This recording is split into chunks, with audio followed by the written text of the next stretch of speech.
Through the prayers of our Holy Father, Lord Jesus Christ, our God, have mercy on us and save us. Amen. Thank you. You're welcome to this channel once again.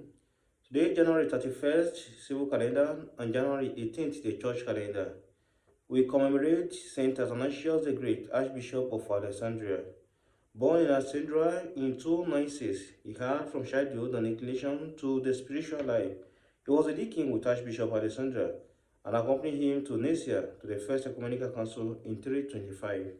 At this council, Athanasius became famed for his learning, his devotion and his zeal for orthodoxy, and contributed very greatly to the containing of the Arian heresy and the strengthening of orthodoxy.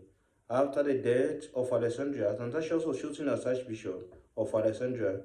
He remained in his archiepiscopal calling for more than 40 years, although he was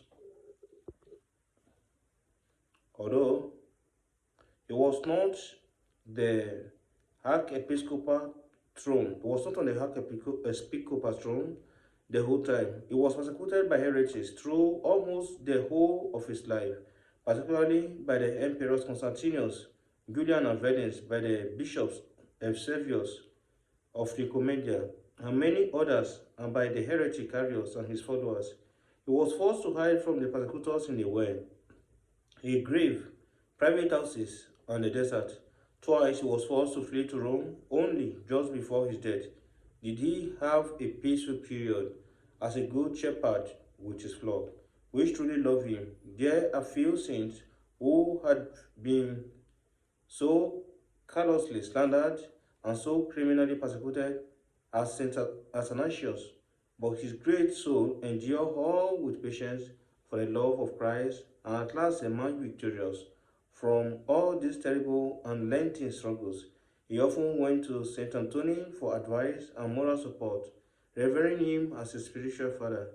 He suffered greatly for the truth until the Lord gave him rest in his kingdom as his faithful servant in the year 373.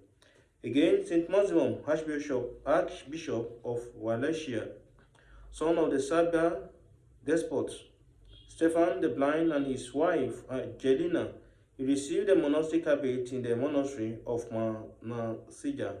Having prayer put on him by the Turks, he fled into the mountains part of the Romania, where he was consecrated to the vacant episcopal see. Wallachia, he reconciled the disputing military commanders, Radu and Bogdan, and averted war between them. He returned to Crusader in his last years, founded a monastery there, and after great spiritual endeavor, entered into rest on January 18, 1546. His incorrupt and wonder-working relics lie even to this day in the monastery. For consideration, to the question, why did the Son of God reveal himself to the world as man and not in the shape of some other creature? The wise Saint Athanasius replied thus: if they ask why, he did not reveal himself in the form of some greater creature, for example, the sun, the moon, the stars, or as flame or space, but as man, let them know that the Lord did not come simply to reveal himself, but to heal and teach those that suffer, for simply to reveal himself, make his spectator marvel, would mean to me as a show, coming as a healer and teacher. He had not only to come, but to come in such a way that the revelation should be bearable to the rest. Men whom he had come to serve, no single creature has been in error in the eyes of God, save man alone.